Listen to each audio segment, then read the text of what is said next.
Presented by McDonald's of Glasgow, it's time for the Brown Sports Bag. From the heart of the Barrens, a weekly local sports machine. Alongside John Butler, here's your host, James Brown.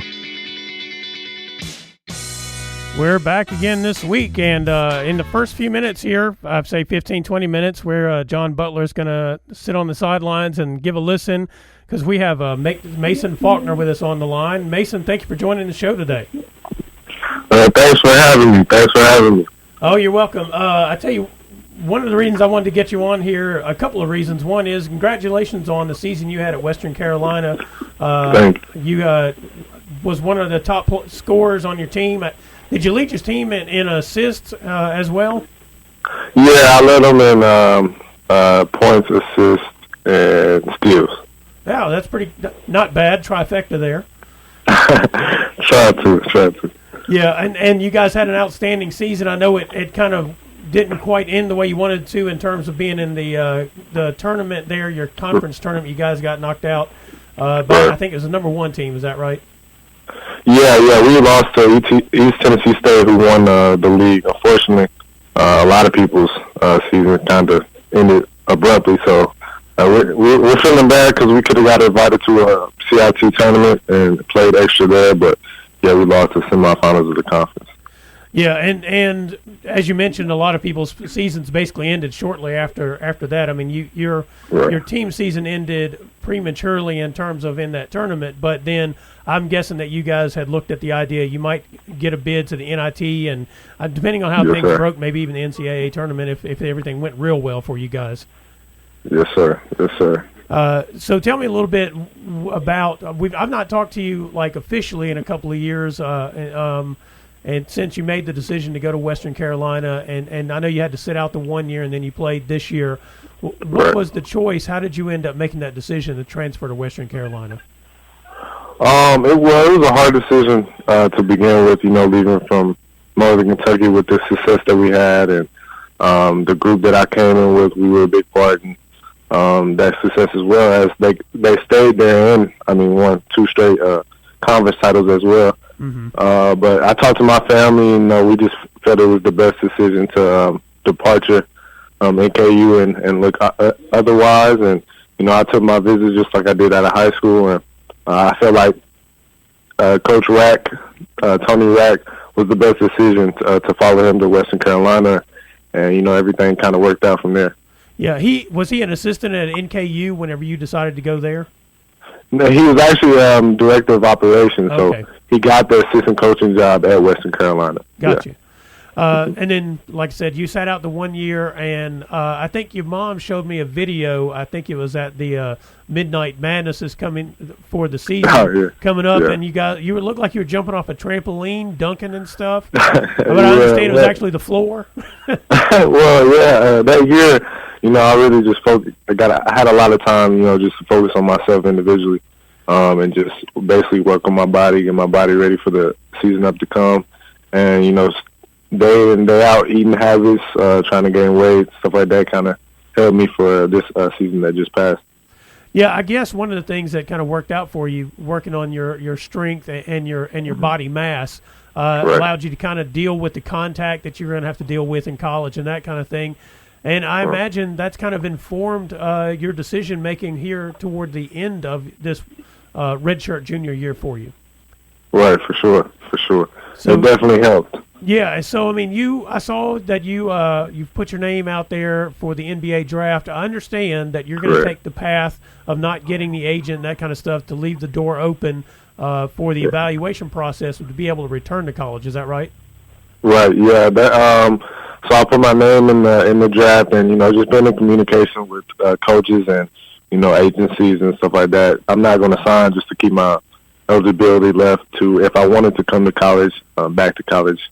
If I felt like that was the best decision, I'm going to stick to that as well. But, yeah, I'm just keeping my options open right now. It's kind of funky just because, we can't try out for teams right now and stuff like that. So it's just basically communication over the phone. Well, I was going to say, I imagine, generally speaking, in normal years, what happens is a player may have some people that they can reach out to or be in contact with, like physical contact with, to sit down and do evaluations. And then work out for coaches and work out for people in the league and that kind of thing to kind of get an idea of what they think your prospect is. But how does that process work in a year like this where you really can't have face-to-face contact? Right. So basically, everyone is just on pause right now. Just waiting for, just to be able to get the chance to work out or whatever that may be. Draft and individual skill sets like that you have to prepare yourself for, possible tournaments that you get invited to and stuff like that. But right now, like I said, it's just basically over communication over the phone. A lot of teams are leaning towards like the film that was this previous year, just watching film and stuff like that. So right now, it's kind of slow for everyone. Yeah. Now, who do you lean on to get what you believe is good and positive advice about your prospects in the draft and in the league itself? Well, I mean, I have a good understanding of what I the trust that I have in people, and my family is really obviously the number one source is God, but just having people like that close to me to where I know that the best interest is in me in the overall scheme of things, but basically just keeping my options open, talking to everyone, getting as much information as I can to go further. Yeah. I had a couple of people who kind of said to me, well, I was a little bit surprised Mason put his name in there, and I'll be honest with you, Mason, I was too. I just felt like maybe you were going to do the one more year to see how things were working, because I mean you were a standout this year for your team and in that conference, but I thought you might be the best player in that league come next year, or one of them, obviously. Right. But so my response was, well, I imagine his dad and his mom are keeping it real for him. Oh yeah, for sure. My dad's all about obviously the educational system, and he wants me to. It's big for us to graduate, and that's always the main priority. Luckily, I'm blessed enough to have the opportunity to put my name in the draft and see how things go. So I'm not closing off any branch. I'm just right now keeping my options open. Hopefully, I can be seen or put my name into a question with trying out for teams. But this pandemic is kind of slowing things down. So we'll just have to see. Yeah, how close are you to getting your degree? Yeah, I'm right here. That's it's right here. Yeah.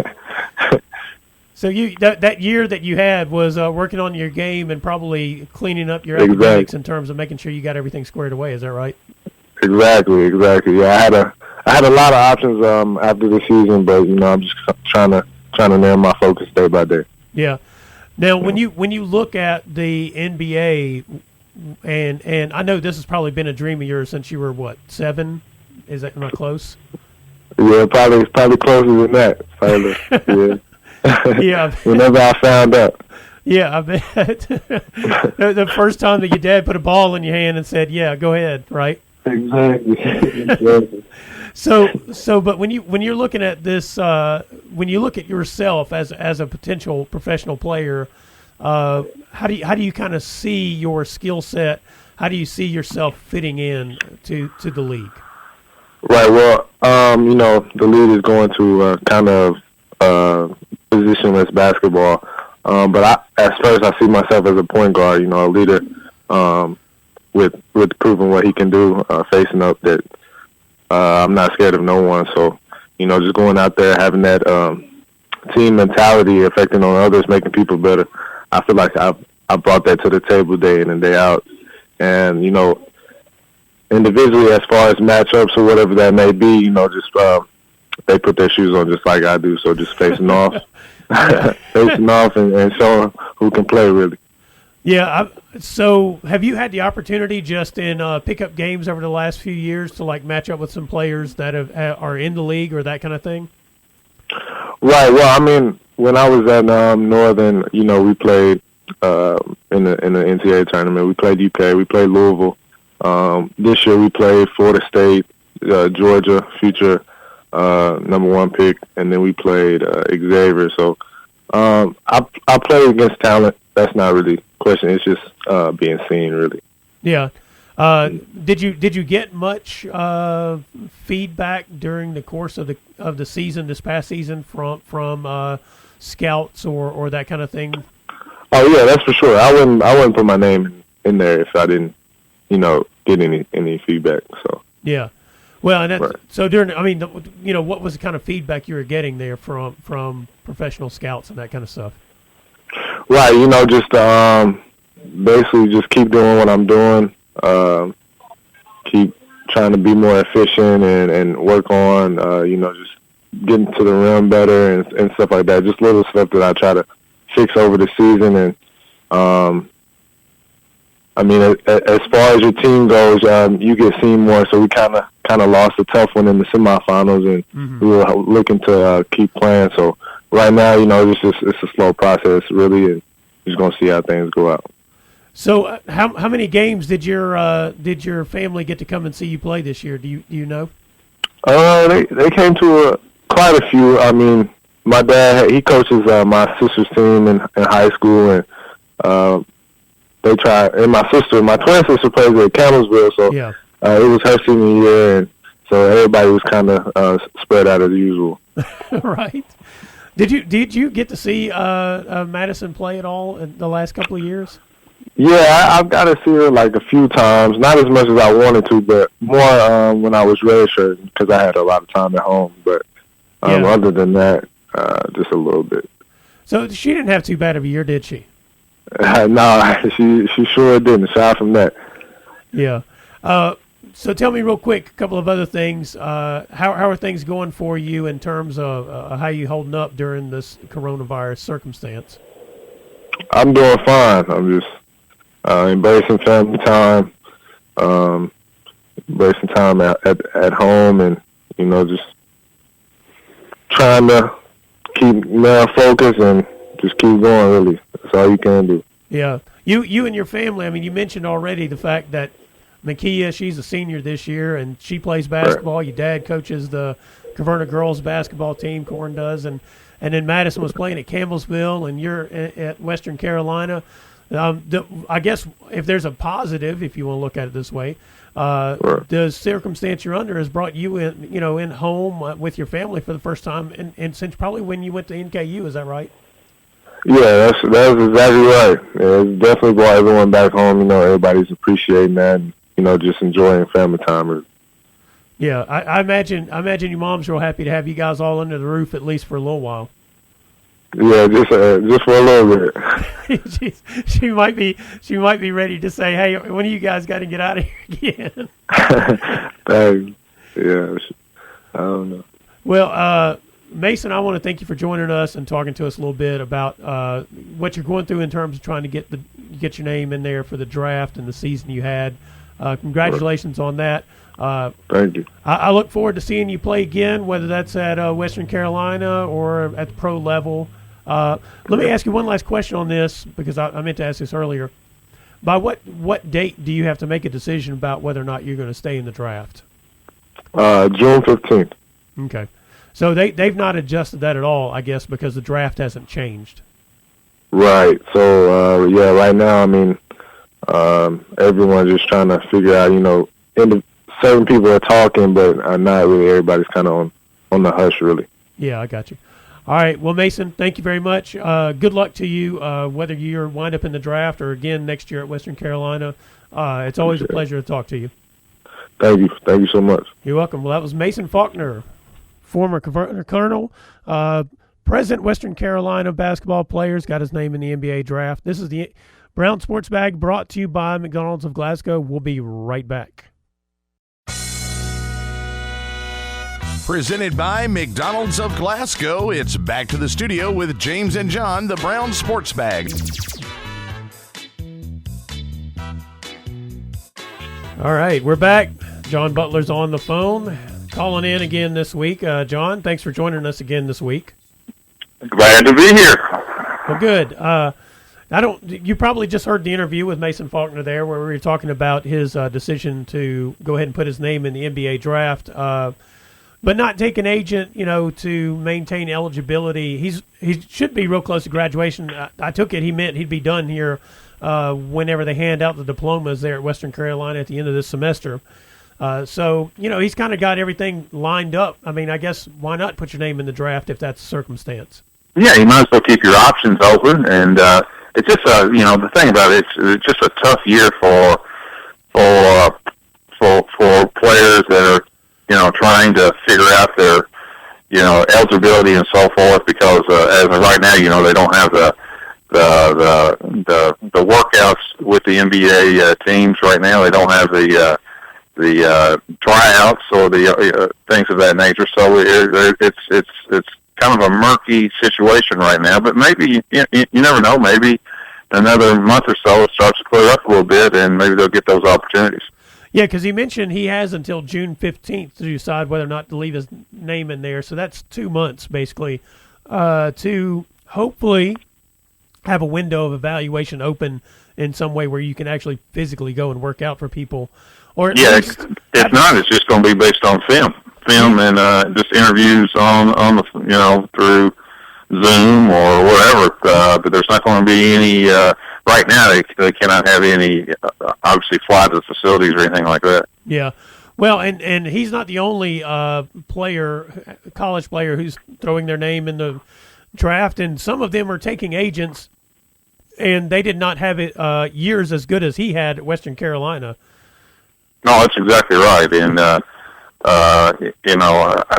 don't understand why you would not keep your options open unless you're just completely for sure that you don't want to come back to college, regardless, And there's players whose numbers, it doesn't appear to be, anywhere close to being NBA ready, but maybe they want to play overseas and so forth like that, So it's when you sign an agent, you pretty much have eliminated going back to college, and that means now your options are professional and at NBA. But there are hundreds of leagues across the world that from Argentina to Germany to France to Israel to even Iceland and Canada that you can make a good living at. Yeah, I mean, I was thinking, who was it? I think it was Stephon Marbury, right, that went to China and became... He went to China at the age of way past his prime. Yeah. Yeah, in his 40s, yeah. Yeah, and it made money, had his own sneaker deal over in China. I mean, it's pretty wild. That's an extreme example. But, I mean, to your point, though, if you're a player and once you've taken an agent, you better hope that that agent is doing two things. One is working tirelessly for you to find you someplace to play and not lying to you about your prospects of where you can play. That's correct. But there are just countless opportunities. It's just finding the right fit. And, for me, playing overseas, it'd be a place where I would be comfortable living in. Yeah. So would that be Iceland or which place would you pick? Well, I'm just talking about another place that's driven by, war or violence and things like that. The best leagues over in Europe are, is the French league, I believe, or things like that. But Iceland actually has a good league, to be perfectly honest with you. They really do. We're going to have to break down, that'll be one of our segments in a future show. We'll break down the top professional leagues in the world. How about that? How about that? Yeah. Look, I'm still waiting for ESPN to bring back the Australian rules football instead of these e-games things. I'm not too interested in those professional players playing a fake sport on a video game console against each other. They had horse last night. Yeah, I missed it. I don't even know who were the participants in the horse match. You had Zach Levine, the Bulls. You had Chauncey Billups, Paul Pierce, Chris Paul. Yeah, those are some of them. Yeah, I meant to set my clock so that I could make sure I could watch that. It wasn't great TV watching. I tried to watch some of it. Yeah, it wasn't the best, but they tried. But no, the video wasn't very good, and it was. I probably won't watch that again. Yeah, I had last week. There was a guy from down in Mississippi who was talking about who should be playing horse against each other, and he had this video of Monte Ellis shooting over his shoulder 4 times and making it in the basket from the walkway out of the gym when he was still with the Warriors. Back whenever you remember, he said this was his team and not Steph Curry's. That's right. Monte Ellis. And so we were discussing the different great players we'd like to see playing horse against each other. Of course, this is kind of Mississippi specific, but I was like, Chris Jackson or Mo Williams, somebody like that. But then I started thinking, what if you had a Kentucky one? I mean, who do you think would be the Kentucky horse players? Oh boy, I mean, I'm sure people would want to see Richie Farmer and J.P. Blevins, right? Well, yeah. I mean, around here, I think JP would be a popular one. Yeah. But no, I was just thinking, how about Bird, Magic, and Jordan? How about that? Those are 3 that just jump out. I wouldn't even think of a Kentucky player. Yeah, I really, to be honest with you, I think Bird would have that sewn up with his shoot it over the backboard shot. Yeah. Well, they did that last night too. Oh, did they? Oh, yeah, they did. Yeah. Hey, I was playing pickup game with a guy one time, and he would drive the baseline, and he would shoot it over the backboard like every time, and make it. And I was like, this is ridiculous. Tough shot, yeah. Yeah, I mean, you can't. I mean, that's one way to prevent people from blocking your shot is to use the backboard, to guard it. Well, I mean, the way they did it last night, I mean, it just kind of hard to get into it because it was from each person's backyard, so they weren't with each other or anything like that, and it was kind of a grainy film, I guess you could say, because they were each person's filming from their own house so it was kind of tough to watch. Give them credit for trying, but not the greatest horse games I've ever seen. Was that one of those things like when you were in high school and you guys got done with your basketball practice? Would you guys do the horse? Played some, but yeah. I mean, I played some growing up, but the most horse I ever played was once I got into coaching with my assistants, Gary Gross, Tina Moon, Tina Muse now. We play a whole lot of horse, TJ, and occasionally we get a player to play. But after a good practice, while you're waiting for the kids to leave, we would always play horse games. And that played more horse in my post-playing career than I did during my career of playing. That's pretty good. I mean, maybe so in your group of former assistants, who was the best horse player? Oh, boy. Coach Gross is pretty good. Is he? Yeah, he could get hot from outside, and he didn't do any trick shots. He'd stand at the 3-point line. One of my favorite horse shot a lot of times was just elbow shots. Because it always just, I could hit those over and over, and it amazed me. People who could, shoot three-pointers could not hit shots from the elbows. Yeah, but that was a Tina Muse shot. Is that right? Yeah. Yeah, I mean, people can hit shots from all kinds of crazy places, or, you see these people who can drive and, change hands and flip it, skip it up off their backboard and that kind of stuff, and you put them at the elbow, and they just, brick it side to side over and over and over. It's amazing. The simplest shot sometimes is the hardest one to make. Yeah, I think it's just psychological because you think to yourself, because, it's basically a foul shot is all it is. It's just that you're not standing right in the middle of the foul line. That's right. But back to the draft real quick, now that we've gone off on that horse shooting tangent. I was kind of wondering about, past drafts when you look at some of them and they're really good. And I just don't – I mean, I know there are a couple of players in this particular draft that are supposed to be outstanding players, but this feels like one of the years that the draft is going to be a little dry, don't you think? Yeah. Who do you – I'm trying to think right now who they've got the kid out of Georgia being the number one pick, and, what's his name, Edwards.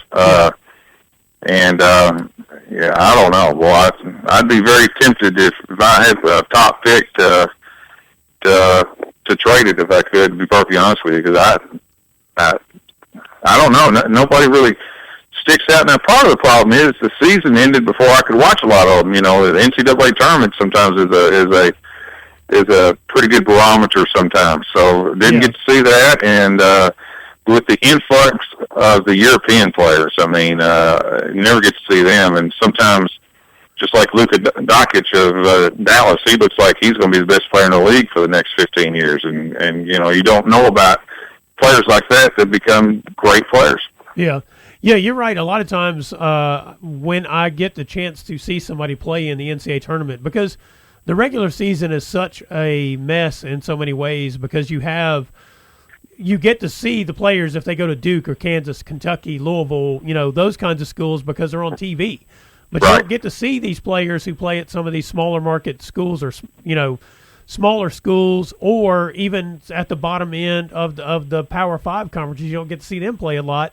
And they've got some great players on those teams, and then you get a chance to see them play in the tournament, and you get an idea of, you know, just exactly how good they may be and whether or not they may be good professional players. That's right. And the NBA draft is so much different. The NFL draft is you know, to me, more fun to watch, and those players, you know, you can draft, you can have unsigned people, and they can become great players in football just because of the numbers. You need so many players.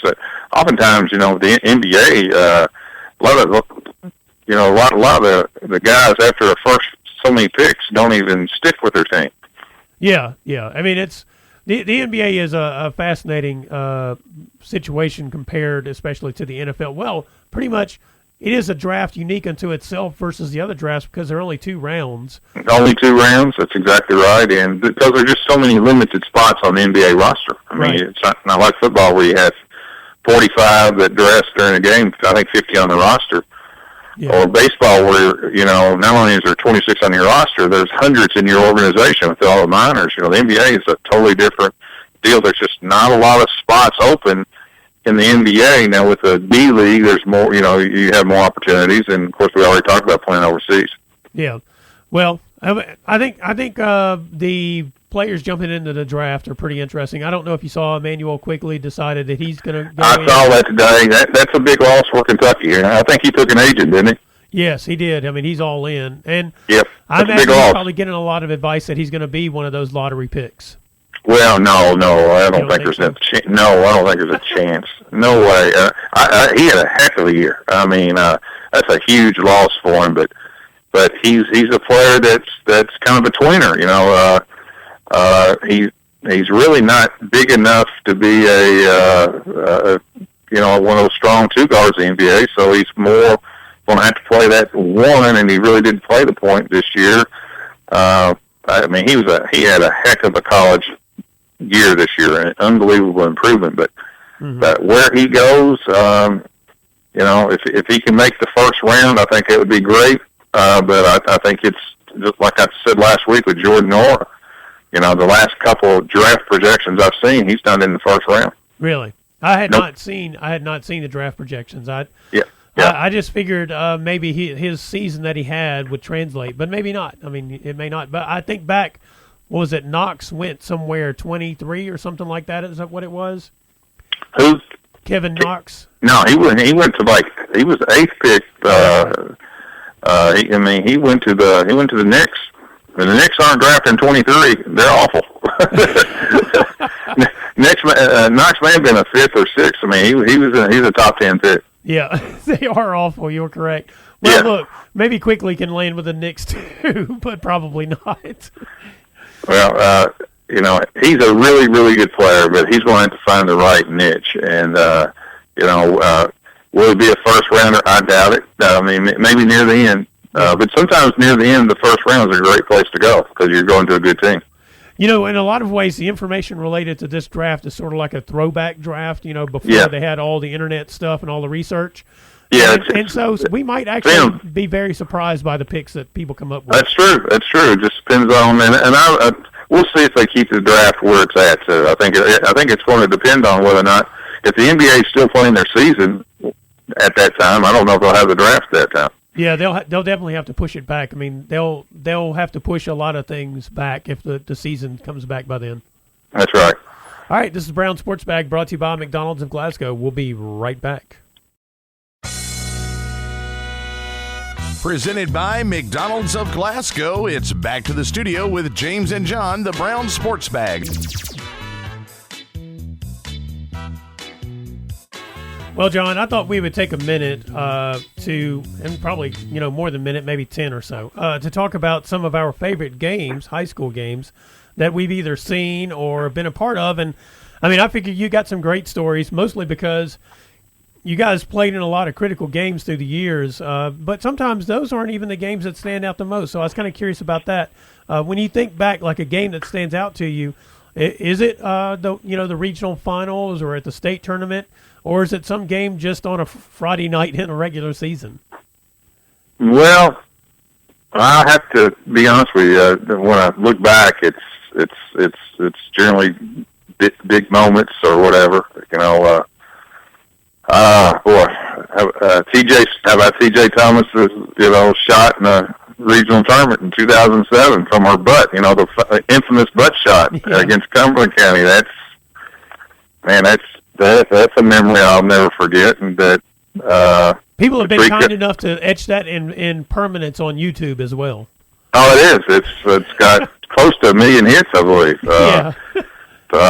Patricia Barlow's drive after we got a steal in 2004, I believe. I think Bethany Spillman got the steal against Muhlenberg in the first round of the state tournament. Yeah, that one stands out to me as well because I got a photo after she made that shot and was fouled, and she's like pumping her fist. Right at me, basically. Yeah, that was an incredible moment. I remember Tiffany Jones hit a 3 in 2007 against Muhlenberg from the corner that gave us the lead with 1 second to go on the clock. We were tied, and she hit the 3 from the corner. And I've got a picture of the shot going in with the crowd, just the crowd kind of going berserk at the time. I remember that. That's something that I won't forget. Winning our first region in '97. It's just I remember. The game was, we were in control the whole way, but it was still close. And I finally kind of breathed a little bit. About 15, 20 seconds to go, we were up like 7 and just got fouled again. And I kind of knew at the time we weren't losing that one. And I remember just kind of the chills that kind of went up and down my spine because I never got there as a player. And it's something I went to state tournament every year of my life since I was like 4 years old watching the state tournament. So it's something I always wanted to be a part of. And I still remember that feeling, when I knew we had won, we're going to win, and, how well we played that year and back in '97. So, those things are just things I'll never forget. Now, were you a boys assistant at Caverna when they went to the state tournament, and was that '94? No, I came in the next year. Okay. But I was a boys assistant there with Mike Deaton for 2 years. Yep. Right. Yeah, so it was Tim Riley, right, the year before when they went to the state tournament? Was he the head coach, or was it Deaton? I was at, let me say it again. My first year at Barron was '94, '95. Okay. So I was at Caverna the 2 years prior to that. Now, we went to the All-A state tournament, but we did not win the region at that time. No. Tim Riley came after that. Yeah, so it was the year after you came to Barron, or the year you came to Barron, they won the 5th region, I guess. The Caverna boys. Don't remember. I don't know. Yeah, I think that was '94, something like that. They went, I think it was 10 years apart, maybe they won the region, because they won it again in 2004 when Boris Siakam and those guys were there. Okay. And that's one of those games that stands out to me because I think Elizabethtown was the team that was supposed to win the 5th region that year. And if I'm not mistaken, I think Caverna lost like 4, maybe 5 games during the course of the year, and one of them, as I recall, was to Elizabethtown, and then they came back and maybe John Harden had upset Elizabethtown, and Caverna went on to go to state. But the reason that kind of stands out to me is because Boris got a lot of the publicity. But they had a couple of guards, these little guys. I mean, they were not very big guys, and I mean, they were explosive with the ball. I mean, they had a good all-around team, and Boris made the difference. But the year before that, I think they had made it to the region semifinals or even the region finals before Boris was playing at Caverna. So they had a good crew, and he just was the mix. He was the missing piece for them. No kidding. He's a big time missing piece. Division I prospect for sure. Yeah. Well, and the thing was, is his offensive game was, I mean, it was not very refined when he was in high school. I mean, it got better when he was in college. But, I mean, he was just a, rebound defensive force. I mean, he was just a force. Absolutely. And then another game that stands out to me, which is not, it was when I was still in Mississippi, and what had happened was there was a team I'd covered. They had made it to the state tournament the year before, I think, and so they had basically the same team coming back with one kid missing, and one of their kids right before the playoffs started got in a car wreck and was hurt, and they didn't think he was going to be able to play in the playoffs. I mean, he was pretty banged up, and they had a game on a Friday night. I think the wreck was on a Sunday afternoon. It was just, they were just driving around, and so they were like, he didn't play on Tuesday, and they weren't sure if he was going to play on Friday, and he came out there and played. It was a pretty emotional game because, it was a bad wreck. It was a head-on collision, and they were lucky to even walk away from it. And that one just kind of stands out to me because it was just a Friday night game, which is why I asked you that question earlier. Go to Willis Reed. Yeah, it kind of was. He didn't do a whole lot in the game. I mean, he didn't play a whole lot, but just the fact that he was able to start, and everybody was just pretty torn up. And I know there are moments like that in high school sports that I think don't exist as much in other sports arenas. Well, it just becomes more personal. Yeah. Those stories. Yeah. Go ahead. No, I was just going to say that, those human stories, I'm sure it happens a lot, but, when you're part of it, it's a more personal story that just kind of stands out. Yeah. Now, we've also talked before about some of the games that stuck in your mind because you guys didn't win them or things didn't go quite to plan. And yeah. It's always kind of fascinating to me, how those moments are etched in our minds in such a clear sort of way. Yeah, those hurt,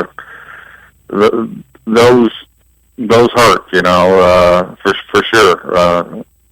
Lost five times in the regional final, so I remember some of them. Don't remember, the one we lost in 2000 to Allen is the one I'll never forget because we played them 5 times that year, and I think we were up 7 points with 4 minutes to go and got beat in overtime, and that had a lot of good players on that team too, and it's just that I still to this day regret that one. Yeah, I guess that was the run where Allen won the region 3 years in a row. Is that right? That's right. That's correct. Yeah. And,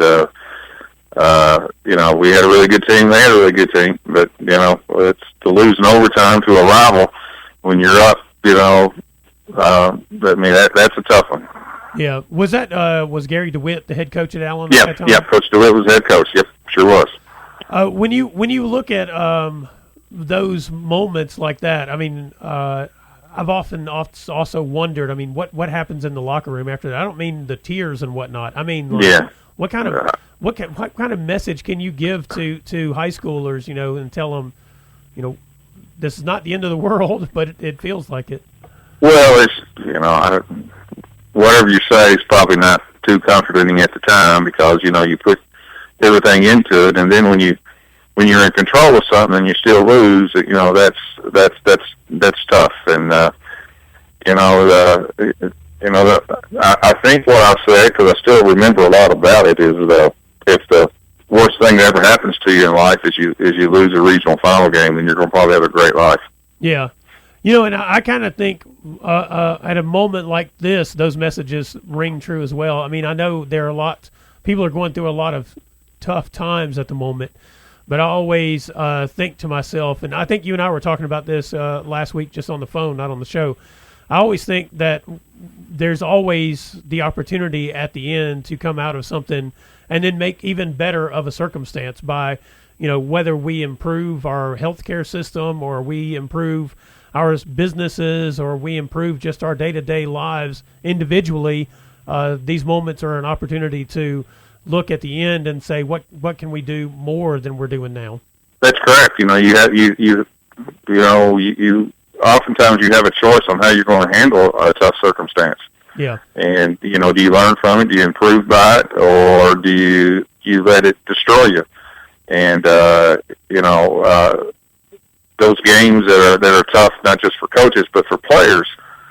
Hopefully those times will produce some mental toughness and some things like that can help you down the road. And that's just, always, what I try to convey to our players, that this is obviously, when we lost, it was not the result that we wanted, but if that is the worst experience that they'll ever face, then they're going to have a great life, because there's more to it than just, winning games.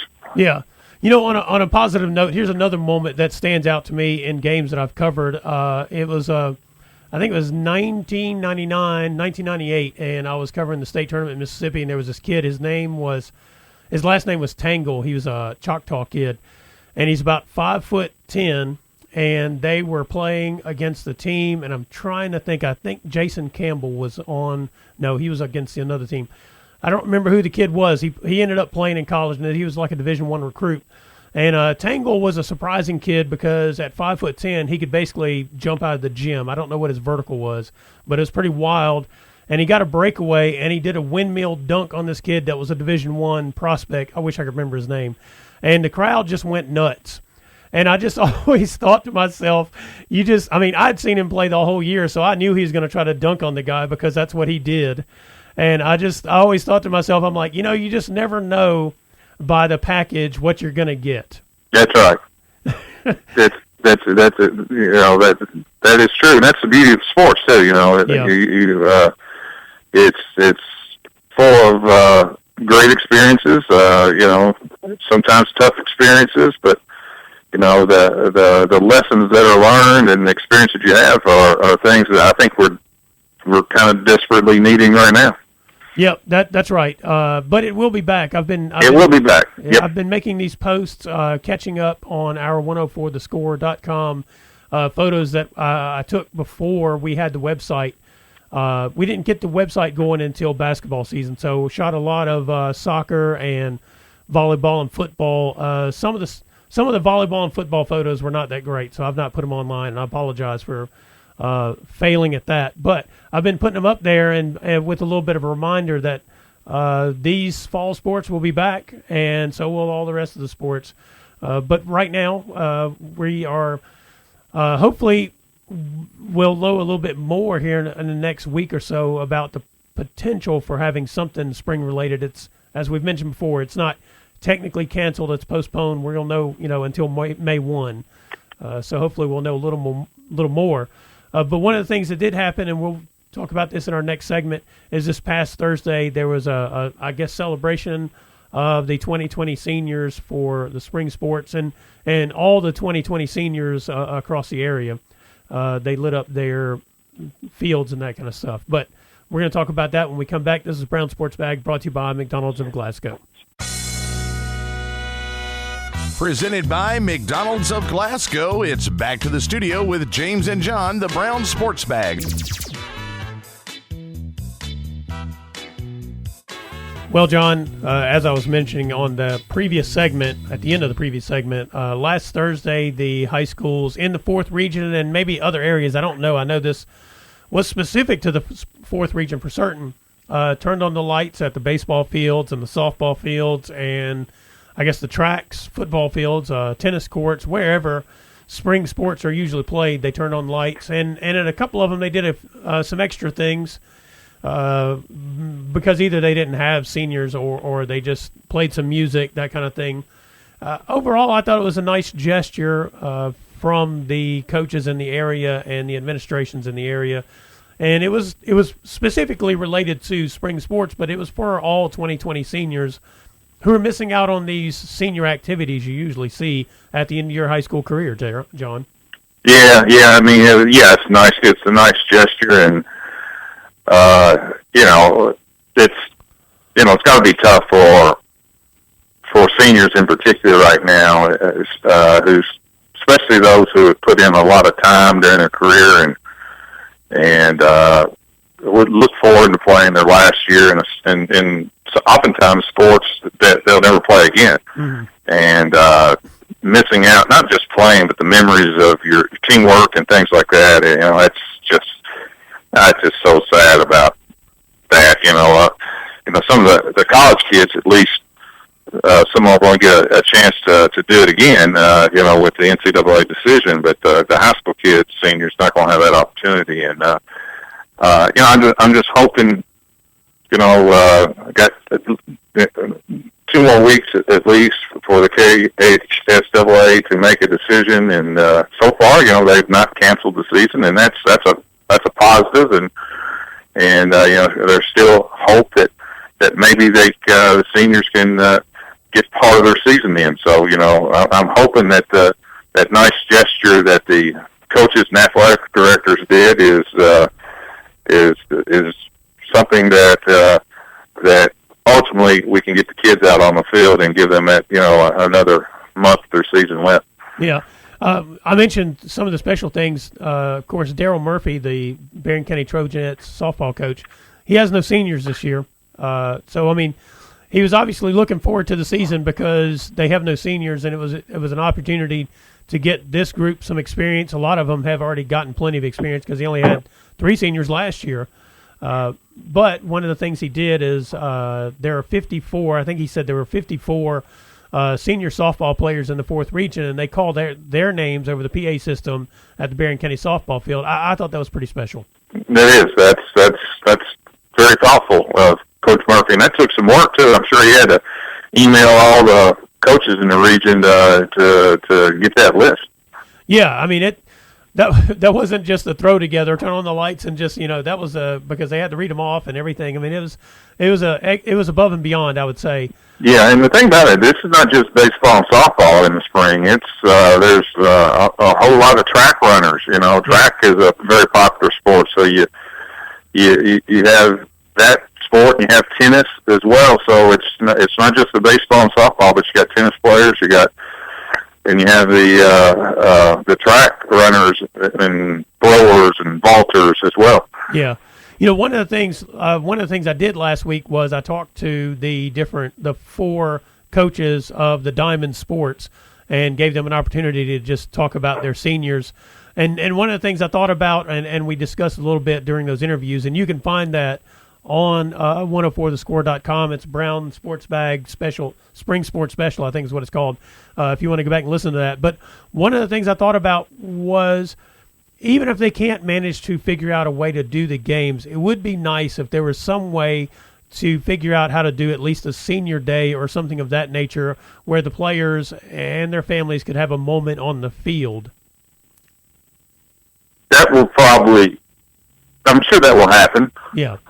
Just the question is when, you know, and it's all going to, you know, a lot of it's just going to be determined by the governor, you know, health experts about when you can start to allow small gatherings again, you know, and that's you know, it looks like the numbers are getting better, so I'm becoming a little bit more encouraged with certain things that I'm seeing. So, you know, I hope they get to play. That's the biggest thing, and you know, if they can't get to play, then, you know, hopefully something else that can be done to honor them. Yeah, because it's tough. I tell you what, I'm just trying to look back, you know, my senior year, and, you know, as a basketball and a baseball player, I just, you know, it's awful. It's unfortunate, and, you know, like I said, if that's the worst thing that ever happens to you, then you'll have a real good life. But still, the memories that you face with your teammates and things like that are things that you know, you won't get those back. Yeah. Well, hopefully we can get some things together. And, John, thank you for continuing to do the show. We'll keep doing this for as long as we possibly can. This is the Brown Sports Bag, brought to you by McDonald's of Glasgow. We'll be back next week. Thanks for listening, and be sure and join James and John once again next Monday at 4 for the Brown Sports Bag, a local weekly sports machine presented by McDonald's of Glasgow. Coming soon to your FM dial, this is Fox Sports Radio, WCDS Glasgow, AM 1230.